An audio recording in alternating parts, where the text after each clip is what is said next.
Championship Tour men hit the lineup. Ian Gouveia, Michael Rodrigues, and Filipe Toledo. We're going to start with Rodrigues up and down real quick. 35 minutes on the clock. Chris Cote here with Martin Potter. We will be joined by a special guest as we check out this all-Brazilian super heat, our second all-Brazilian heat of this event. A little bit more consequence involved. Rodrigues up and riding again. Call him Emrod. He is come on to the championship tour swinging for the fences. A couple quick turns to set things up there. It's so good for your front side right now. Let's see Filipe now.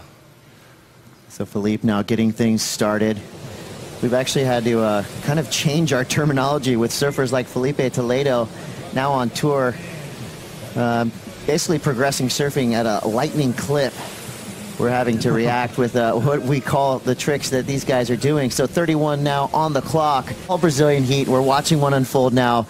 Let's talk about Filipe Toledo. Has to be considered the favorite going into this heat. For sure, mostly so that he had a very tricky heat yesterday, so that kind of gets your nerves out. So now he's probably free to just smash it, and this condition any condition suits him very well. He's just matured enough to surf good any wave that comes to him, and he's wild, he's unpredictable, and he's very, very confident, so anything can happen when he stands up. I caught in a wave for like half the heat or a little bit more, so it felt good to finally get one.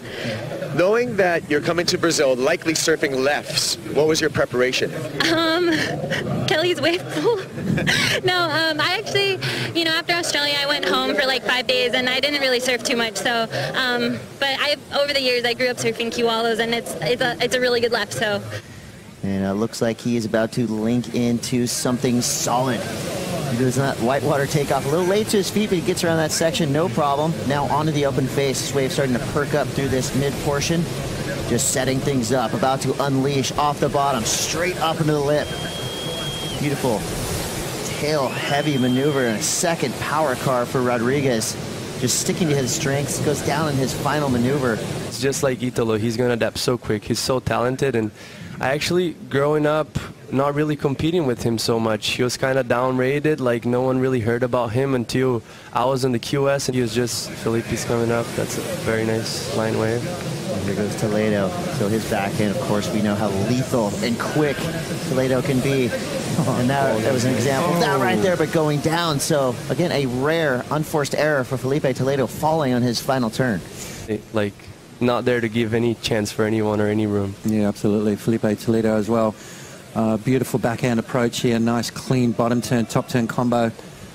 And through the inside, but a little bit of mistake right there. Just maybe poking the nose in, pushing a bit harder, but making it quite clear. Are we going to see some backhand airs from Filipe?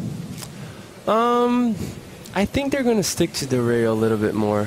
This wave is a tricky wave to do airs because there's a lot of volume and a lot of backwash. Just really asking a lot more from the surfers. Ian Gouveia up and running. He's going to try to give the judges what they want. Power, speed, turns like that, quick whip, straight back up into the lip. Now Gouveia goes down. Yeah. Same result as Rodrigues and Toledo on that last wave. It's like there's no friendship out there. I mean, everyone respects each other, but once it's on, it's time to, it's business, and it's time to make a heat, and that could be a career heat right there, and mostly for Ian, that's his first good result of the year. And when it's so good that you're so fraught that it's like even hard to get in rhythm with the ocean? Yeah. I think that's what's happening. There you go, in there. Just because I said it. Just when you think. There he goes, yeah. Talk to me a little bit about your year. Here we go. Hang on a sec. Rodrigues up and riding. Speaking of rookies on tour, Rodrigues now. So kind of rolling into this wave from well outside, waiting for this thing to pop up in front of him. Here's where you start to see this wave grow, build in size and shape. So Rodrigues goes up in the lip, almost overpowering that section. There he gets right back into the rhythm. A third. And can he fight to stay on his feet? He does. So it's like midway through that last turn, kind of correcting and riding out clean, and you could hear now basically every wave that's surfed, the crowd is going to go wild. They really don't have a choice here. And it's only 9:40 in the morning, and it's packed. Yeah, it is. I mean, nice clean approach here for Rodrigues. The outside section, a little fat, so you just want to get everything set up for that inside, right? Yeah. It's always good as well because like kind of takes your time, and once it actually lines up, you had time to actually feel your feet and get speed and, you know, time it properly like he did. Those are 3 big turns right there, and the last one with a little blow tail in it. So that was very critical. It wasn't a big wave, but I think it's going to give him confidence for, you know, he's building the heat and getting more confidence, and he's going to blow up very soon. When you approach a heat, do you do kind of that same thing where you sort of build your confidence, or do you just come out swinging? I feel like I work better when I keep building my score. Michael Rodrigues is building heat. Got Ian Gouveia in third, Toledo in second. Here goes surfer in blue, Rodrigues again. Watch the power display from this young surfer coming from right here in Brazil. Quick snap, goes down. So Rodrigues looking really sparky on that wave, maybe a little over-sparked. Will he be in position to flip and go? He is. Toledo now. A lot of open face to work with here. This wave screaming down the line. Toledo matching it, speed for speed. Coming through this frothy midsection, straight up into the lip. On the attack, quick grab rail, get around that big section. Toledo with room to work and a quick snap. Free falling. Crowd goes wild. The exact finish that Toledo had in mind on that massive set wave. Yeah, beautiful finish there from Filipe. He went down, unfortunately, very close heat with Iago, but that's the wave that I was talking about. Those bigger ones with the big wall in front of you, it just gives you so much opportunity to go big. Like, look at this turn. Yeah, beautiful surfing. So Ian Gouveia really making a mistake by going for that first one, giving up priority. Little things like that can change the rhythm of the heat, right? Yeah, I felt like Ian almost went for a little strategy moment right there to pull him back. I don't know how the wave went down the line, but it probably looked pretty good, and he didn't want Filipe to get it. But he ended up playing in Filipe's favor, and he got another wave. So I like seeing Filipe go upside down twice, up into the lip. And Gouveia showing full intent. Turning around, the sole goofy footer in the heat has to make big things happen on this wave. Nice start, setting it up. Cranks it off the bottom. Jamming it through another carve, waiting for this wave to form up. Up into the lip. Again with the finish, and goes down. So really kind of 3 setup maneuvers, waiting for that big finish, and you could just tell he was looking at the lip going, come on, come at me, let me do this. What went wrong there?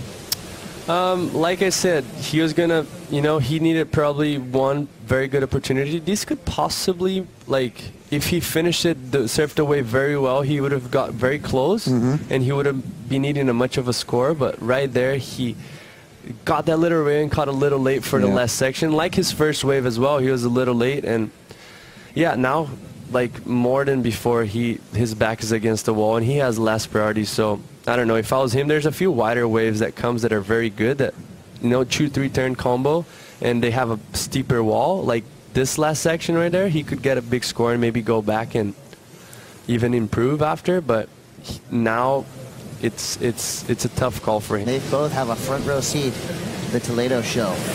Taking the high line, you see the wind up, the coil, as Toledo hunting the section, finds it, goes to the air. A massive backside. Are you fully kidding rotated, me? 540, straight to the flats, nose pointing to the beach. You saw that thing happening from a mile away. Criminal intent for the lip, Toledo. Mental. Where is this going to factor in? What are you seeing with the judging you've seen so far this year? Where is this going to go? You kind of got to go an excellent range, you know? Like, he missed a lot of the wave, but just that turn itself with so much backwash and bump, you know? Like, that thing's huge. Look at the distance he covered. Is that a 10 maybe? That's got to be a 10, right? I mean, that's the longest, I mean, the distance covered. Wow. It's got to be as wide as this room. He's going 15 feet. Yeah, and landed long. perfect, too. I mean, there was no glitches. There was no... Look at Seabass. Well, it's a 10 from Seabass, for sure. It's a 10 from Seabass, and, well, I wouldn't be surprised if that goes up into that 10-point range. Here we go. Looks like Rodrigues is going to pull the trigger. 3 minutes to go here. This wave caught kind of down the section. A couple good snaps through that mid portion. Does. Filipe Toledo gets the perfect 10, the first perfect 10 of the Oi Rio Pro. And he's Rodrigues. Back again. Go again. Yeah, here he goes again. Let's see some more from Filipe. Now he's just having fun. You know, that's that toying with your prey kind of situation there. How cool is it, though, to, you know, obviously missed a lot of the wave, as you said, but then focused on that one turn. How cool is it to be able to get a 10-point ride on one maneuver? It's great now, mostly. Oh, Ian's, 10 seconds left. That's a good wave. 10 seconds left with priority. Gouveia now. trying to get back in the mix here, needing a 6.04. So his requirement, not out of the realm of possibility. He needs a big finish here. And you can tell, stalling, hunting for the air. Will he find the ramp? He does. Gouveia now. Can't come down with it. Filipe Toledo reverberating all the way to Gouveia's wave, knowing he needed a big finish there. Kind of had the opportunity. I think that wave looked like it was going to give it to him and then just backed off a little bit through that shore break. I think what it comes down to is that situation where Gouveia tried to hold Filipe off that first wave of the set, lost priority, and it just put him in a bad rhythm for the rest of the heat.